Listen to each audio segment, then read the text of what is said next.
Good evening. Although I shall not be present at this historic summit meeting, I present this in the hope that our great nations may learn to live in peace. Hey, number one! You're the Jew! You're the Jew!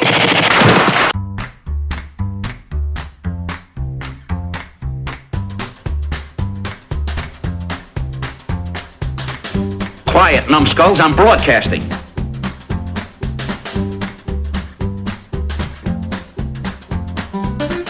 Hey kids, welcome to Grumpy Nostalgia, the Second Look Cinema podcast, the show where we go back to that blockbuster new release wall of our memory, we grab a copy off the shelf, we pop it in our VCR, and we see what time has done to it. I'm Justin, that's Mike. I tell you, that Snakey's one bad mother. Shut your mouth. And we're here to help you navigate all those landmines littered down memory lane.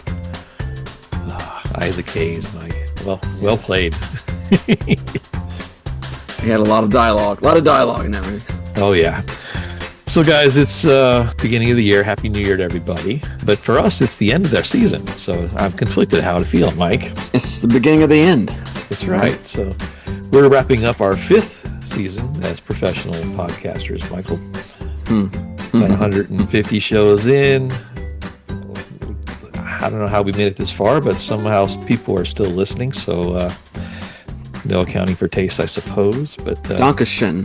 Yeah, so this is going to be our season 5 finale, guys. But we're looking forward to getting into season 6, and we've got some news about that on the forefront here as well. So stick around to the end. We got some juicy little tidbits about next season's content as well. So, like you needed a reason to stick around anyway, right? We're so That's enchanting. Right. So speaking of enchanting, we thought we'd end season 5 with a big bang, and we certainly picked one. My partner was tasked to pick a perfect season finale, and he understood the assignment. We're going to talk about Escape from New York, Mike. That's right. From that banner year of 1981. Wow. Yeah, so I think it's all over for the shouting. Why don't we just jump in and get this train wreck over with, shall we? Let's go to let's head to the future or go to the past. So this was directed by John Carpenter, who's a show favorite of ours. We've covered a few of his movies so far. This was also written by John Carpenter. He actually used his real name as the author for this. Usually he uses pseudonyms for his written movies, but he put his name on this one, Mike. Yeah. You could tell he did the soundtrack in this one too. It had all the hallmarks of a John Carpenter kind of, You got that right. It was also written by a guy named Nick Castle, who's been a collaborator with Carpenter for a long time. He also wrote Hook, The Assassination Game, Tag, The Assassination Game. Anthony Edwards. Yeah, it's a good one. Wrote one of my favorite movies ever from the 70s called Skate Town, USA from 1979. You might remember this one, Mike. This is about two rival skaters that compete against each other to win a $1,000 prize in a roller disco contest. Roller disco. Yeah. That aged well. It starred Scott Baio and Patrick Swayze and Marsha Brady and Billy Barty. What more could you want? That sounds like a 70s lineup right there. Yeah, all the way. So Nick Castle was also he's probably his biggest claim to fame. Mike, he was the shape of Michael Myers. He played Michael Myers in the first Halloween movie. Okay.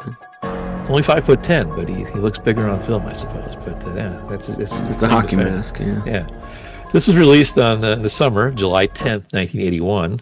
It had a budget of $6 million, which for John Carpenter at the time was quite a bit. So and it's all up there on the screen. So this movie is famous for a lot of reasons. Somehow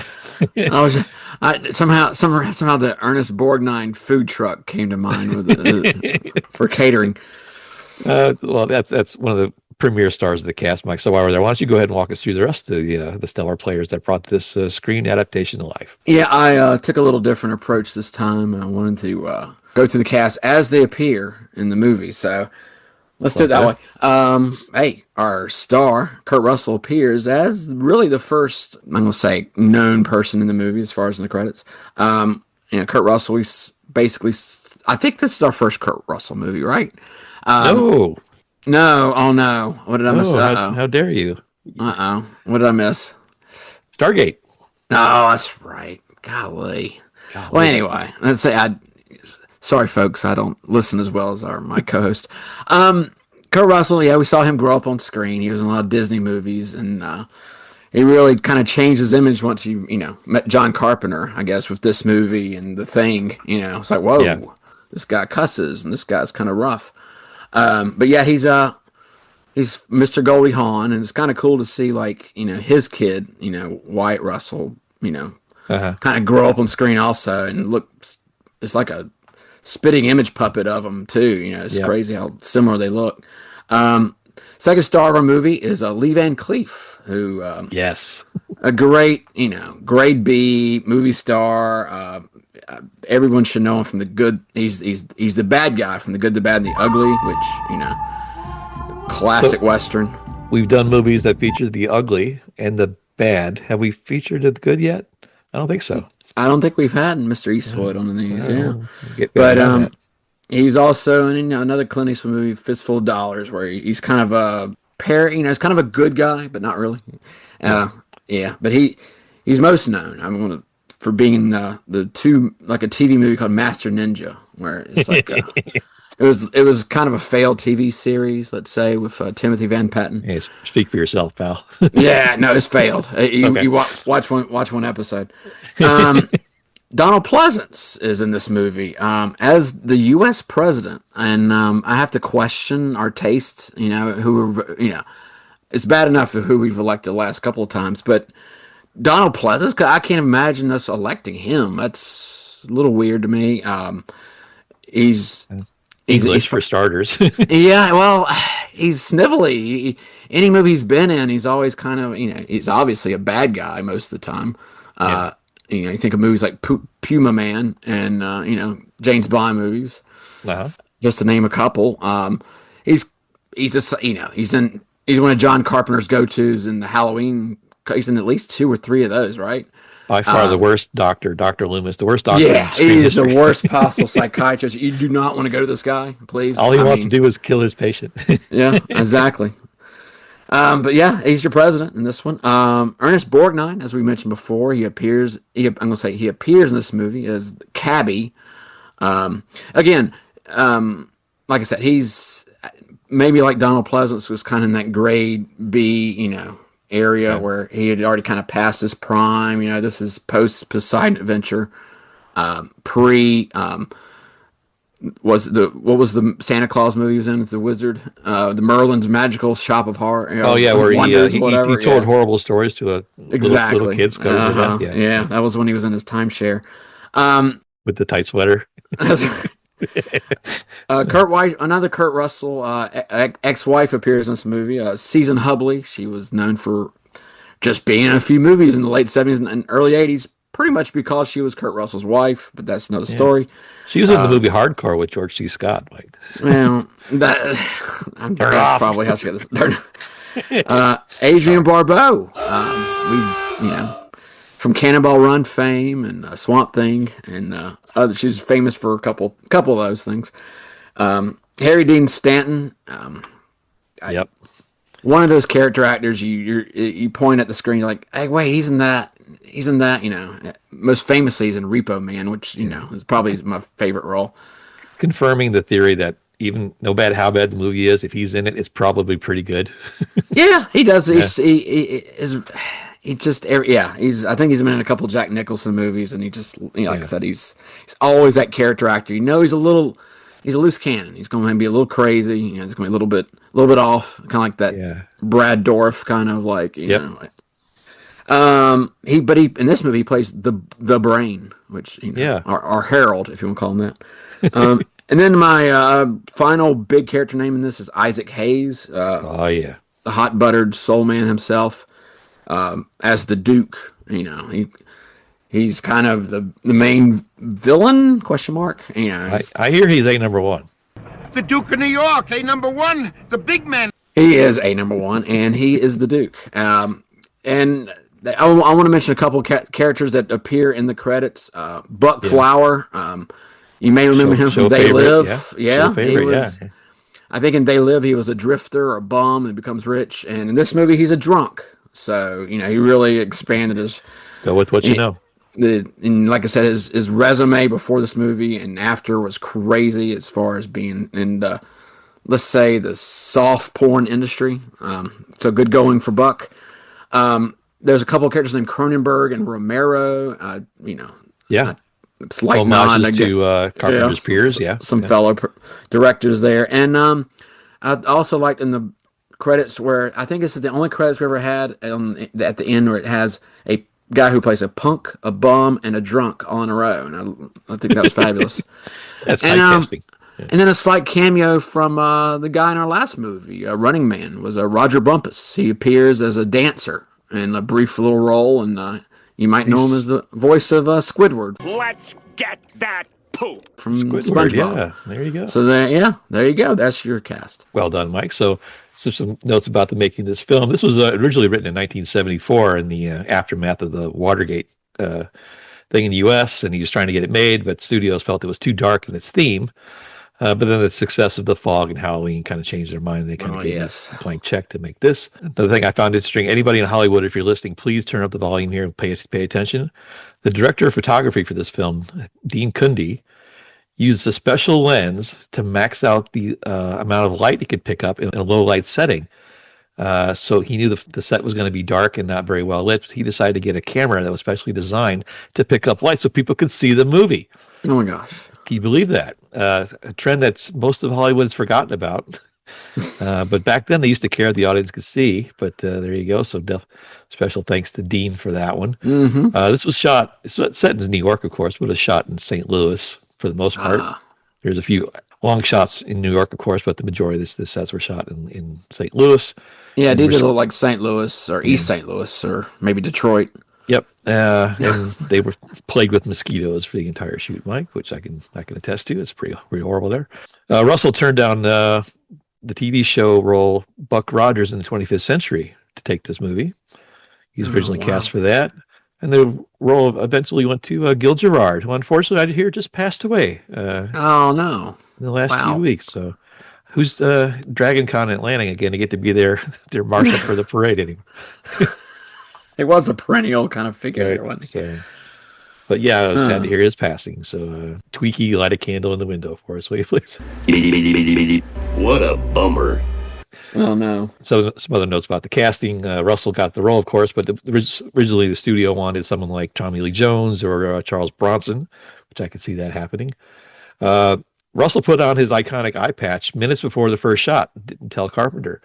I just wanted to see how it would work, and Carpenter loved it and said, go with it. So there you go.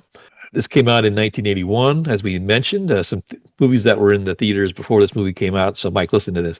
Clash of the Titans, History of the World Part 1, Raiders of the Lost Ark, Superman 2, and Stripes, and For Your Eyes Only were all in the movie theater when this came out. So they used to really know how to make movies. It was really cool. At that point, the top films for that year were Raiders of the Lost Ark, Superman 2, 9 to 5, Stripes, and Arthur. And this movie came in number 24 that year. Okay. About $27 million, so not too bad. No, not for a $6 million budget. Not bad at all. What was bad was the music scene, Mike. We always feel compelled to talk about music. Let's look at that. So what was on the radio when this film came out? On the top 40 the week that this movie came out, you had Slow Hand by the Pointer Sisters. Mm-hmm. Yeah. You had America by Neil Diamond. Oh, yeah. Today. That's right. That's where they're coming, Mike. You know that. You had the song Urgent by Foreigner. No, don't do the Chess King thing. I'm not. I'm just letting everybody know that he is still alive. Cool. You also had the song Jesse's Girl by Rick Springfield. Yeah, I did a little research because this might be arguably one of the biggest one-hit wonders of all time. I saw what was the story with this song. Apparently, he was working as a stained glass artist for a while, and he worked with this guy named Gary. And Gary's girlfriend would always come in to see how they were doing, and he had a crush on her. So he changed. He felt Jesse was cooler than Gary. I would have stayed with Gary. Wish that I had Gary's girl. That said, that had a better ring to it. But alliteration works. Yeah, but anyway, I didn't even think of that. But he made quite a bit of money off that. This was covered by the Chipmunks in the 1982 album Chipmunk Rock.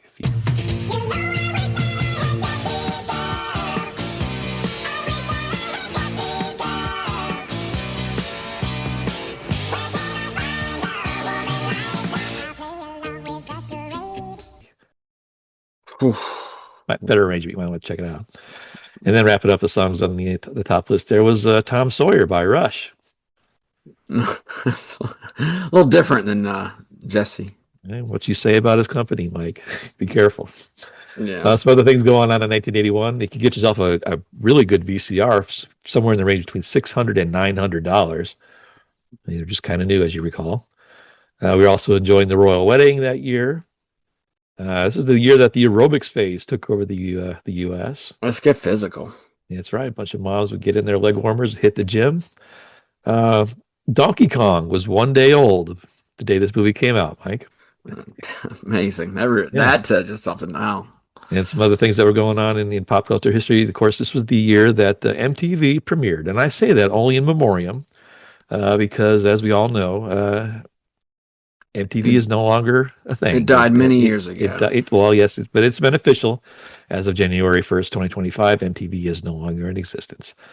And MTV's been the butt of our jokes for the history of our podcast. True.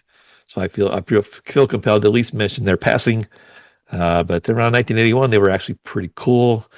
I think about 1991 is when it all hit the fan. And for the next 30 years, they decided to do reality programming and bit the bullet for it. So speaking of bullets, Mike, we're going to talk about a very violent movie here. I hope you're ready to proceed. So yeah, I got my torches and my mace. Okay. What was that? That one guy was carrying like some kind of big, heavy cudgel, like a mace or something. I love that guy. A lot of tire irons, too. Yeah. Sticks with spikes. All right. So why don't we just jump in and see what kind of a train wreck this movie was. So unless you got anything to say, Mike, let's... No, let's roll those no frills opening credits. All right. So why don't you go ahead and hit the button for us.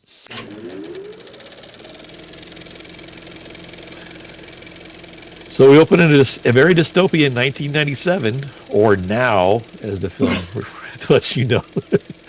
And we learn that World War III is coming to an end, and the U.S. and the Soviets have been fighting it out, and New York has been obliterated, and they decided just to turn Manhattan Island into a penitentiary, Mike, the only penitentiary left in the United States. There's been for some reason during the war, there was a 400% increase in crime, which... sounds a little extreme, I guess, for wartime, but I'm not sure exactly how that happens. Well, war is hell, like they say. Apparently. And we're told all this by an uncredited Jamie Lee Curtis, who does the narration here, doing her best to sound like a computer. But that's Jamie Lee. There you go. So in the next scene, we see Air Force One. We learn that the president's plane is being hijacked by a bunch of radicals that want to take down the government because it's become this kind of a fascist-like state. And on board is a big dumb egghead, Donald Pleasence, who plays the president. And the hijackers have barricaded them in the conference room. And I noticed right away, the Secret Service agent there is trying to break down the doors, not really giving it his best efforts. Did you notice that? There was one kick, and that was about it. Yeah, he's like hitting him with the butt of his gun, like he was afraid to break the set.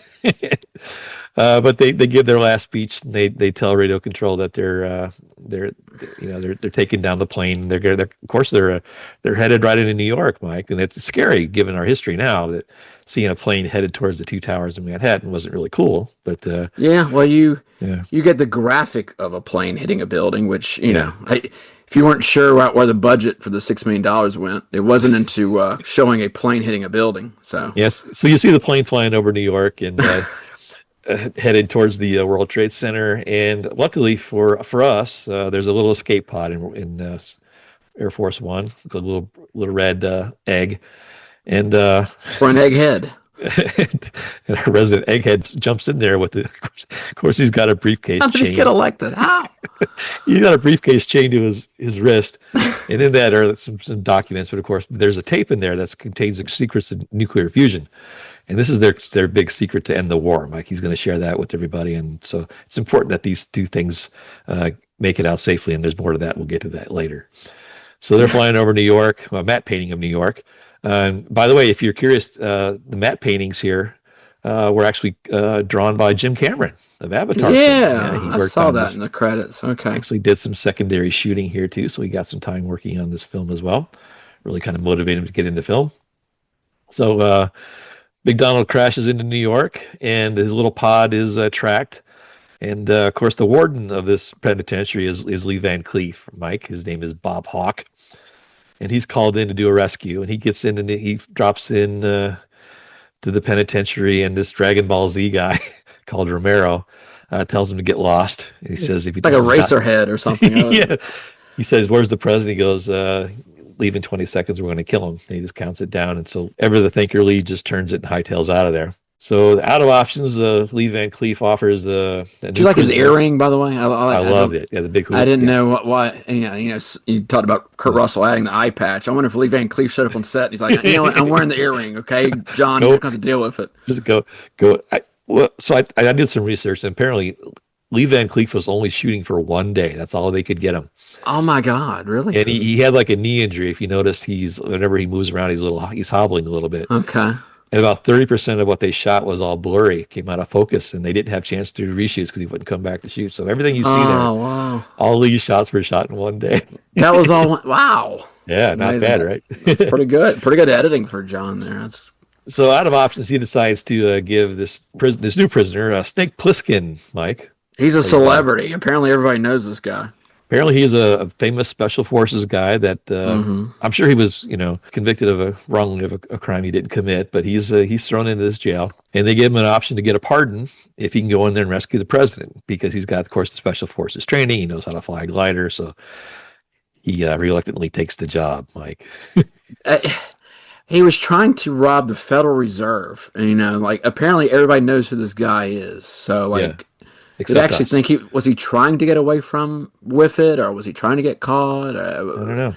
He won 2 Purple Hearts. You think, wow, what happened to this guy? There's a lot of backstory that's kind of left unsaid. I'm glad you brought that up. There's some follow up with that. We'll get to that here at the end. All right, cool.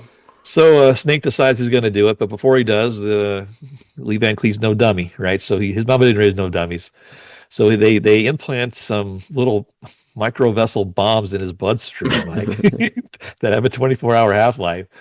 So in case he decides to run, he's got to get back, or those little bombs in his head will blow up, and that'll be it for Mr. Snake. So we got ourselves a movie, Mike. So the idea here is that he's supposed to glide into the top of the World Trade Center, and of course he does, and he lands it. And he's allowed to take the elevator down to the 50th floor only.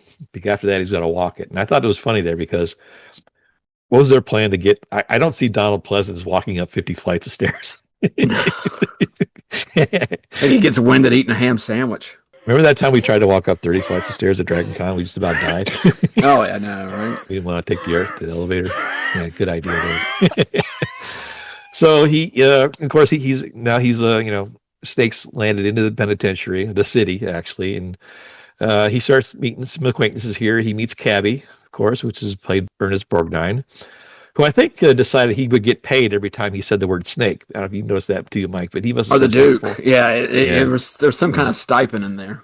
Yeah, so Cabby knows who he is. So he says he knows that the president's land. He says, "Well, I can take you to the brain. The brain can help. He probably knows where he is." And so he does, and they they drive him over. The brain has got his title because he's the smartest guy in the penitentiary, and he's like the head honcho is named the Duke. He's the guy that runs the prison, played iconically by Isaac Hayes here. And the brain is his right hand man because the brain he's smart. He knows how to make gas, which is important to drive around. He's got an oil derrick in the New York Public Library. Yeah, right. But more importantly, he's actually got the plans that show the schematics of where the feds planted mines in the 69th Street Bridge. So he feels that he can decode that map, and then all the prisoners can escape. So he's got some high standing. But more importantly, he's got Adrian Barbeau on his arm. That's right. Yeah. So it turns out that Cabby drives Snake to meet Brain. They have a little backstory, of course. Snake knows Brain from an earlier operative they had. They used to be partners. And they mentioned what happened to Fresno Bob, Mike. Did you catch that? Yeah. What happened to Fresno Bob? I want to know more about Fresno Bob, the guy. There's a backstory there, But there's a contentious relationship there because Brain screwed Snake, but he explains to him what he's got to do, and he takes him, in the pursuit of the Duke. A number one. So there you go. So Don't now we've cross got a the movie. Yeah. So in the interest of time, we'll kind of fast forward a little bit here. The entire second act is just Snake walking around New York killing people with an endless supply of bullets in his little gun, Mike. He ends up getting captured ultimately by Duke, and then he has to he's put out there for sport. He has to fight in the wrestling ring for some reason. Slag. Yeah. He fights this guy named Ox, who was a real wrestler. Yeah. The Ox. He was famous for his heart punches, Mike. Okay. He used to punch guys in the heart. That was his finish move. He looked like he had Emperor Ming's eyebrows. That really creeped me out.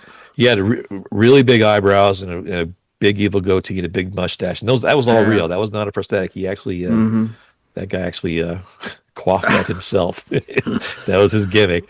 But you know, the Duke has now captured the president again, and then of course the Brains got a little workaround. They do a little swap-peroo. There's a lot of gun violence, a lot of killing, and Snake ultimately steals the president with Brain and Cabby, and they make a break for it for the 69th Street Bridge.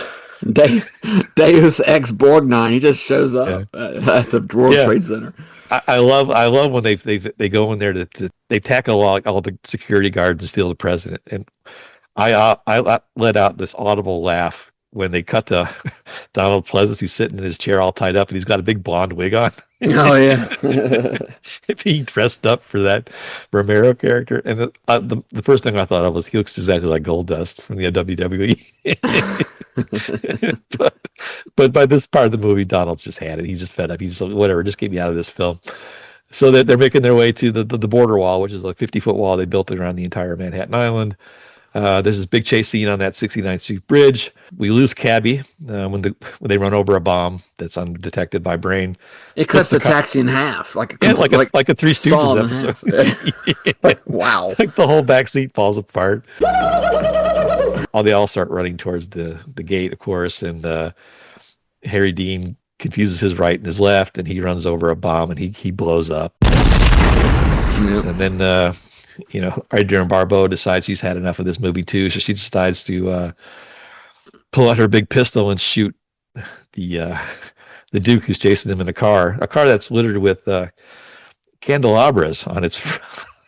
He looked like quarter panels. Like was it King Willie from Predator 2? Yeah. Had the same kind of the voodoo posse guy. Yeah, had the same vibe with the caddy with the souped up caddy kind of look. So her act of bravery is just getting, rewarded by getting slammed into and run over by the car. Isaac Hayes runs out with Snake's gun and starts chasing him, letting him have it. There's a big fight scene at the end. By this time, Lee Van Cleef has got word to the tracker that Snake's mission is almost complete, so they fly in the team over the wall to hoist the president out. And as the Duke and Snake are fighting, he disables the Duke. He starts to climb over the wall, and as the Duke makes his approach with the gun, Donald Pleasence lets him have it with a machine gun. My favorite scene in the movie. He turns the tables, and just his weird cackle where he mocks the Duke, saying, "I'm number one." Yeah, hey, number one. Yeah, the Duke. So there you go. So they escape. Mike, everybody's happy, and they get over the wall, and at the end, they start cleaning up the president to make his formal address, and he can, display the tape to everybody. And Pliskin goes over there and says, "What do what can you say? How do you feel about what happened?" And the president just reverts back to that same kind of diplomatic, faceless, fascist person, and that bugs Snake, so he walks away. And he does that because he had swapped the tape out on him, Mike. He plays the tape for the viewing audience, and instead of hearing the audio tape of how to form cold fusion, they hear one of Cabby's musical songs. And the world is doomed because that tape was supposed to help end the war, but now it's like doomed itself to nuclear obliteration. Thanks, Snake. But there you go, and Snake walks off, has a cigarette, and then that's the movie. A lot of good people died there. Got a good guy. Apparently. So there you go. That's it. Oh my God! All right, so let's talk about awards and accolades if we can. But before we do, Mike, I want to talk about the ending credits here. They were odd because they were just kind of this loop of Carpenter's music over and over and over for about 5 minutes. Down. Yeah, It was like They Live all over again for me. yeah. But Mike, I don't know if you stuck around to the end like I did, but the stunt page, the actors' names with the stunt. I don't know if you caught it, but there were some really guilty pleasure names in there. Some of the stuntmen on this film were called Buff Brady, Mags Kavanaugh, Tony Brubaker, Oh yeah, and Dick Warlock. I mean, those aren't cool guy stuntman names. those I are don't know great what it is, names. but there you go.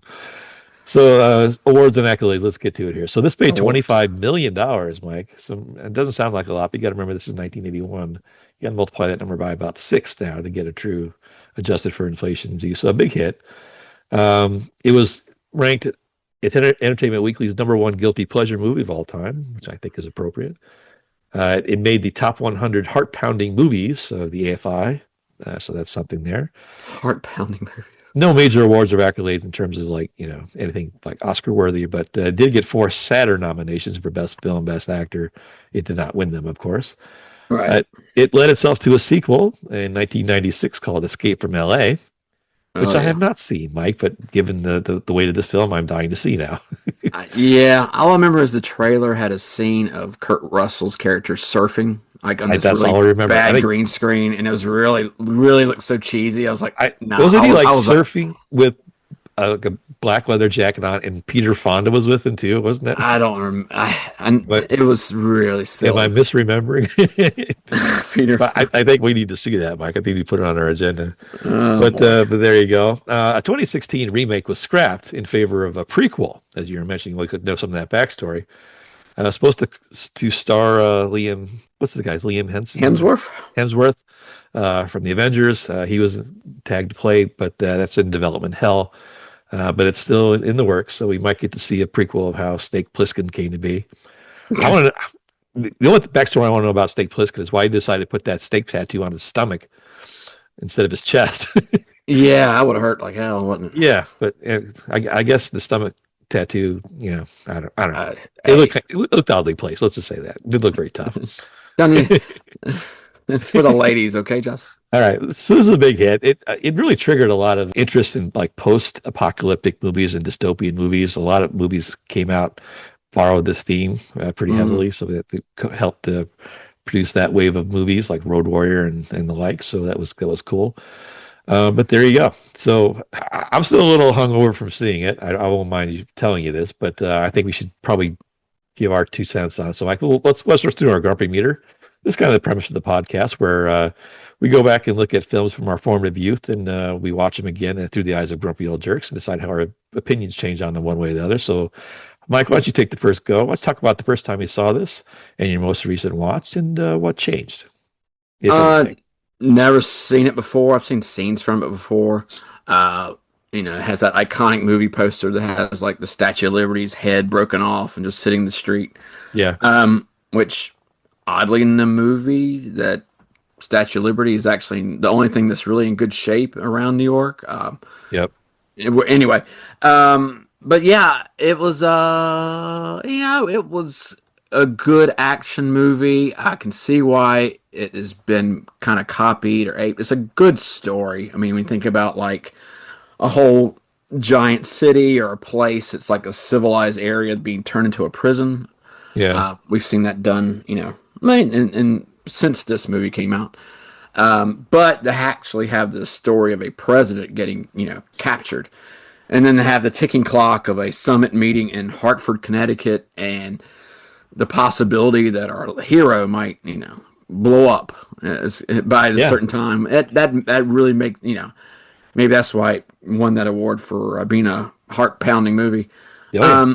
So yeah, it had that elements in it. Like I said, I liked the story. I could see where, Carpenter was kind of going with it. It's one of those movies that inside of itself is really good, but once you start thinking about what's going on around, like, are we at war with China and the Soviet Union? Is this meeting supposed to bring world peace? Why are the secrets of nuclear fusion on a cassette tape? Like, wouldn't somebody have it written down somewhere else? Why does Yeah. it have? Is it being presented at the summit to have us see? This is stuff, and this is stuff you shouldn't have to think about in a movie like this. It was extraneous information. That, Yeah. I mean, the guy's the president. That's all you need to know. Yeah. It shouldn't have to be this like side story about peace coming to the world. It was kind of silly. I didn't like that. But other than that, the other nagging question I had watching was, okay, if these if this is a maximum, this is where the worst of the worst go. What did Ernest Borgnine do to get in here? What did what did our lovely Adrienne Barbeau do to get into this prison? I mean, it must have been something really bad. Yeah. Our main character was trying to rob the Federal Reserve, and he won 2 Purple Hearts, and he's in this in this place. Yeah. So I can't imagine what some of these other people must have been doing. But yeah, those are, like I said, those are questions I had that should have been explained. I thought the Harry Dean Stanton, turn from a heel into a hero was kind of like, it could have been helped by just one line of dialogue saying, "Yeah, well, I'm sorry about Fresno Bob," or something, like something like that. Was he in the army with Snake? You don't know these things. Just a little bit more exposition would have been good, but overall, I like the story. I like the fact that it's an original idea that was done pretty well. It's a good action movie. It would have been a great movie to see in the theaters in the summer of '81, along with some of those other ones. Oh yeah. I can't really hate it. It's too many movies now I watch as a 55-year-old grump that I just overanalyze too much, and this is one of them. I'm watching it. This is the kind of detail I get mad at myself for, but I'm watching it thinking, hey, the streetlights work. They have electricity. But then the brain his room is full of torches. Like, this is the smartest guy in the prison. He hasn't harnessed the electricity that's available. So, anyway, that's just me. But I would still give it a 3 stars. It's still a good watching experience. It's just one of those, shut your brain off, enjoy, Yeah. Well, not unsurprisingly, I'm pretty much the same as you on this as well. I wasn't allowed to see this when I had the opportunity. I'd always try to sneak scenes here when it was on HBO. It was always kind of a little bit scary to me because I always remember seeing that scene where he's fighting Ox, and it's like very dingy and very dark lit. And this looked just kind of creepy. It kind of scared me a little bit, so I didn't really. I guess I just kept that with me. I think I remember seeing, I'm kind of like you. I call it scenes of an HBO, and I remember like the scene of the people they call the crazies that live in the subway that come out once a month, and I always imagine like, what were they coming out for? Are they coming to like grab people and eat them? And it was really creepy. Out of food, you see the whatever Hubbly character go underneath the ground. You're like, oh my gosh, she just got eaten. And it was that. I remember that scene in particular. I was like, okay, I'm not watching this. That's all I ever saw of it. Yes, so I don't really have a benchmark. I never really saw it. I guess it's one that's just got lost in the shuffle in my film career as watching things. So I was really excited to watch this because I actually could sit down and watch the whole thing front to back. So I was very entertained. I would watch this again. Yeah. It was gritty. It was dirty. It was the structure of the story was really good as you mentioned. It was very quiet. Did you notice like the ambient sounds of the film were very quiet? The soundtrack was very quiet. It had this very creepy atmospheric feel to it, which I really liked. I thought the soundtrack for all Carpenter's movies somehow just inherently are cool. I don't know why. It's just not great music, but they seem like perfect for what they are. In that film, they're perfect. But I did really like it. But it's very remakeable, as you mentioned. I'd be curious to see what modern Hollywood. Well, I'm pretty sure I know what would happen. You could remake it, but you couldn't have any smoking, a male lead. You couldn't have Adrienne Barbeau in a negligee the whole movie instead of a shirt. You couldn't use Russians. You could have a black villain, or you couldn't include any mentally ill. But other than that, you could make this movie really easily. Translates really good to modern day. I can't wait to see what they're going to do with it. But let's see. But from just the great characters, the great this is back when Hollywood would cast real actors as opposed to just pretty faces. They get people in there. Oh yeah, some of these people really like criminals. You're like, well, okay, where did Carpenter find these guys? Yeah, and to get like real character actors that look like real people to play these roles somehow. I think that's one of the things that's different about modern cinema is like, homeless people are played like played by Abercrombie and Fitch models in modern Hollywood. They don't get like normal looking people, and to see movies that are littered with starring roles like Lee Van Cleef. You're not going to see him on Teen Beat, but he was a great character actor. Ernest Borgnine. Ernest Borgnine, same way. It's not a lot of handsome, except for Kurt Russell and Adrian Barbeau. It's not a lot of handsome people. They would have like one pretty boy to make him stand out, but everybody else, But I think that's why I like films of that era so well, because they look somehow come across as more believable. And Donald Pleasence, everything I've seen him in just makes me laugh. And that's a good segue. So let's talk about Donald Pleasence here a little bit. So he of course plays the president, the POTUS here, Mike, of this story, and he steals the show for me because we've got a history with this actor, because he's been in a lot of our favorite Mystery Science Theater movies. He's a Bond villain. He's the crazy Dr. Loomis from the Halloween series. He just keeps getting like disfigured and murdered and crippled, and he keeps coming back. He's worse than Michael Myers at some point. He's got this horrible. He's always a despicable, snivelly character. Yeah, he's always a villain. But he's playing the president here, and there's a certain amount of regalness to him that we just appreciate. And we thought, playing the president is an interesting, role for a lot of characters. That there's been a lot of fictional presidents in Hollywood, and we started to think for this week's episode of "You Just Made the List, Pal." We'd look at some other actors that have portrayed the president in film, for good or worse, and talk about some of our favorites. So, Mike, why don't you go first? Let's talk about some of your favorite depictions of the president by some of your favorite actors in film history. So, head us off. What do you got? All right. My first one is Gene Hackman. He always has kind of a regal. You talk about regal air, or holds himself really well. He plays a kind of a evil president in the movie Absolute Power, which is one of my. I don't like all of Clint Eastwood's movies. But this one in particular I really like. This was during his better period in the late '90s when he was actually putting out some good movies.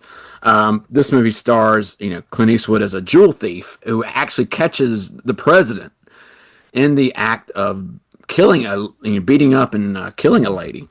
And the whole movie's basically him getting chased by the Secret Service. He's trying to, he has this evidence that he can use against the president. And finally, at the end, with the help of, E.G. Marshall, of all people, they're able to get, they're able to get the president's comeuppance. And, but yeah, the whole, and Gene Hackman's using his powers for bad. He's not like Lex Luthor in Superman movies, but he's holding that air of a president, but he's, like I said, he's got a big secret, and I just thought it was a really good role. There's a lot of great actors in the movie. I think the movie itself is better than the sum of its parts, and I think it's one we should probably do in the future, but that was movie Absolute Power, and you have Gene Hackman playing President Richmond, I think is his name. But yeah, anyway, that was a good one.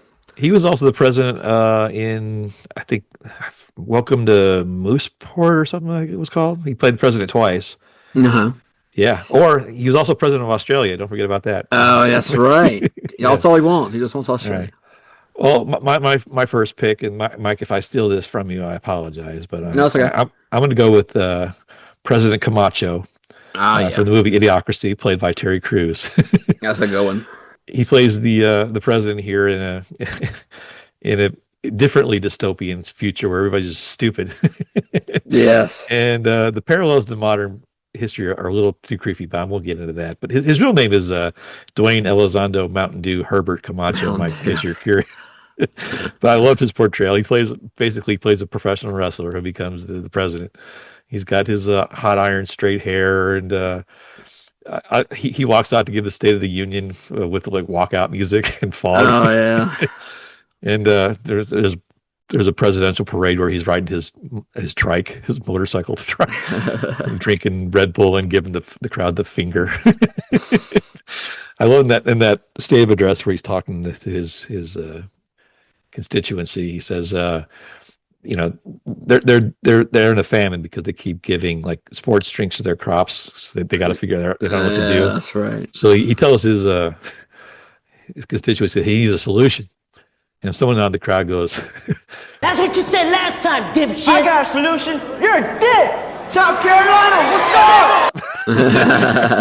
Representing so well for our state. Oh, yes. There you go. But the way he handled himself just was really, really presidential. Not too far off from the modern standards. So I'm going to go with Terry Crews. That's right. As President Camacho, Mike. So there you go. So that's my first pick. What's your next one, Mike? That movie becomes more and more prescient and really true. Relevant. Yeah.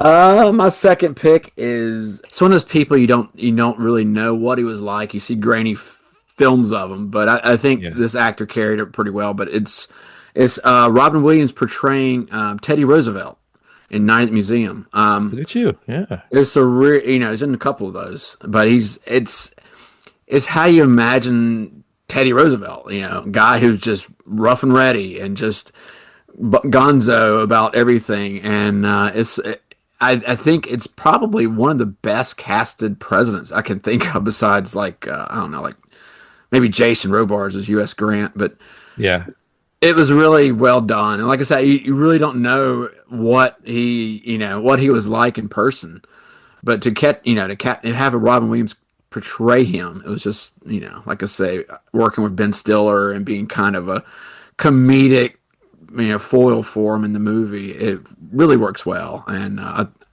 don't know about the sequel, it's not that good, but the first one is great. So that's Night Museum. Yeah. I thought your favorite president was Martin Sheen as Robert E. Lee. Now, who's responsible for this unwarranted attack on my person? Oh, Lord. Sorry. Too soon. Beer. Yeah. All right, that's a good one. My next pick is along the same lines. I'm going to go with President Lindbergh, played by Tiny Lister in The Fifth Element, Mike. Oh, gosh. Movie we covered 100 years ago. Not a great movie. Just mostly Chris Tucker screaming for about 4 hours. Sprinkled with a little Die Hard violence by Bruce Willis. Gary Oldman sold that movie for me. Yeah, that's true. But it's pretty much just when you let it, it's very pret-a-porter, like very fashion influenced. Jean-Paul Gaultier had a lot of themes in that movie, and it really had a neat dynamic, but it just kind of overtook the film. And that's why I kind of like Tiny as the president here, because he was just straight up no nonsense. Yeah, that crazy lazy eye that didn't even play it much, but he was the president. And my favorite thing here is he's the most sure-handed person in the movie. He's got the most going on, which tells you a lot about the cast. But I like there's this giant mass that's outside the Earth called the Ultimate Evil, Mike, and he just decides he's going to fire missiles into it. Oh yeah, he's a quick thinker, but just cool and collective, and just made all the other crazy people just kind of look weird. So that's my second pick, President Lindbergh from The Fifth Element, played by Tiny Lister. Nice. Zeus to his friends, Mike. That's right. Yeah. All right, Mike, you got one more? Maybe a few honorable mentions? Honorable mentions. We have Harry Dean Stanton playing Warren G. Harding. I think that's the only time I've ever thought of Warren G. Harding being portrayed on TV or film. Give it up for Harry Dean. E.G. Marshall, as mentioned before, and his wig. What's that on your head? What's that on your head? Superman 2. Thank you. had to throw him in there, of course. That's the first one I wrote down. I said, no, I'm going to give it to Mike. Yeah, thank you. I appreciate that. Edward Herman as Franklin Roosevelt. Right, yeah. Who he's played a few times, but specifically I want to mention him in the movie Annie, where he gets to sing a song with her. Very, of course, I forgot about that. Very great moment. Oh my gosh! If you don't cringe under a table watching that scene, I don't know the chills. The chills going down my back. Right now. You just picture him as the head vampire, and you know that makes you feel a little better if you think about the Lost Boys. Blind boys don't lie. But man, my third pick is this one's kind of not really a president, but he becomes president. It's Donald Moffat playing Lyndon B. Johnson in The Right Stuff. Oh, fantastic! Yeah. And the reason I mention it is he appears just a few times in the movie, but to me it represents a president so well. Which like I said before, Teddy Roosevelt, you don't know a lot other than a couple grainy photos. Yeah. But the Lyndon Johnson was spot on. He plays him as a senator early in the movie, and then later on as the vice president. And he's kind of a comic element in the movie where he's always trying to meet the astronauts after they come back, and he never gets that photo op. And you can the movie, it's PG, but it glosses over how big a hole this guy really was. And that temper tantrum he throws in the limo when John Boy's wife won't see him is my it is one of the greatest so awesome. Yeah, it's one of my favorite scenes. Gladiolas. Pansies, cows, gladiolas. Isn't there anybody who can deal with a housewife? One of my favorite movies. And just like I say, it has everything about him that is just dislikable, except for the racism, which everybody knows about that. But it's just such a I just love that portrayal, and like I said, to capture LBJ in that way, and just nice little kind of lifting the veil of how a president really is. So, and aesthetically, he looks a lot like him. And no, that's a great casting. Like I said, Moffat really captured him. So there you go, right stuff. Great picks, thanks, Vic. So my finale here is one pretty easy, but I'm going to do some of my honorable mentions first, Mike. We can't go without talking about Mark Cuban playing President Marcus Robbins in Sharknado 3, subtitled "Oh Hell No" from 2015. Mark Cuban's a great actor. And Coulter played his vice president too, so they got all the big stars. There you go. Don't want to forget about, of course, Peter Sellers playing President Merkin Muffley in Dr. Strangelove from 1964. Yeah. Just a fantastic film that everybody should see before they die. My favorite lines in movie history: he says, "You can't fight in here. This is the war room." It's fantastic. But I'm going to go with my final pick here is going to be President Thomas Whitmore. Played by Bill Pullman, not Bill Paxton, Bill Pullman from Independence Day, 1996, Mike. All right. Our second film ever covered on the podcast, and it's a sweet spot in my heart. So much better than our first episode, exponentially better. But I remember I listened to that one not too long ago. I said, okay, we kind of figured out a little bit more here, but we got a little bit better. Still terrible, but the speech he gives... the day before they head out, and they got the music playing, and all these movies that have copied that ever since. And the fact that he's like he loses his wife, and he's a single dad, and he calls his little kid Munchkin, and he's a Gulf War veteran that helps fly the plane with Randy Quaid to blow up the aliens. Just fantastic, just a great role. And he comes out, he kind of emphasized what those filmmakers thought the best of America was, and it'd be great to have a president like that in real life, I suppose. But so there you go. So that's our picks, guys, for our favorite movie presidents. And a little better than his performance in Independence Day Resurgence. Yeah, he fell on hard times, I hear. I haven't seen it yet. He's a grumpy bearded guy. He flies his plane at the end. Of course he does. Well, I think he was one of the 37 characters in that movie. So, okay, well, I think we've come to the end here, Mike. I think there's not a whole lot more to talk about, so let's do a little housekeeping here. So if you like what you heard for some reason, don't forget to check out our social media. That's at Grumpy Nostalgia on Instagram. You can also check out our website at grumpynostalgia.buzzsprout.com. You can check out our show profile. You can see there's profiles of me and Mike. There's all of our archive shows, and so you can check all of our stuff there as well. We also have a YouTube channel. Check it out. Maybe you'll be the one. Who knows? All right. Maybe we'll get some downloads in 2026, Mike. Who knows? But I know, right? Yeah, but right now it's just kind of in comatose, just sleeping quietly, just waiting for the end, I suppose. Do you know that Jason Robards not only played U.S. Grant twice in movies, he was also in this movie called Dream a Little Dream. That's right. We've had some requests from our fans to cover that movie, and Mike is prodding me. He's poking the bear, trying to get me to do it. So I suppose we will put that into our season 6, which is coming up, guys. We want to talk a little bit. But before we do, let's talk about a little bit about the show has performed. Mike, we're kind of proud of this. So we saw another good year, 37% increase in downloads from the previous year. Mike, we are now heard in 72 countries across the world. There's that many. Yeah. Is there even 72 countries in the world anymore? I don't know. But we want to thank our international audience for listening as well. We get a lot of followers from across the world on our Instagram page, and we're very proud that we've been able to reach out and affect people's lives so well. And we want to thank everybody for reaching out across the world and commenting on these films. And it's just something that when we started this gig 5 years ago, we never thought we'd be talking about 5 years later, talking to people around the world about dumb movies. But we're very proud to say that we had some relationships with some of those fans, and thank you so much for that, guys. We really appreciate it. So what's next? Season 6 is coming up. We're going to go ahead and do another one. Me and Mike haven't got bored of this entirely yet. We're going to continue our regular routine of putting out a new film every other Monday. And then if you can't wait that long, we're going to put some content interplace between there. So you can check out some repeat episodes or some special editions of our side companion podcast, Grumpy Nostalgia Remembers Only, where we talk about those formative years of youth that don't necessarily tie to movies, but some things that we can go back and whack nostalgic on that we all enjoy. So we got plenty more of those shows this year as well.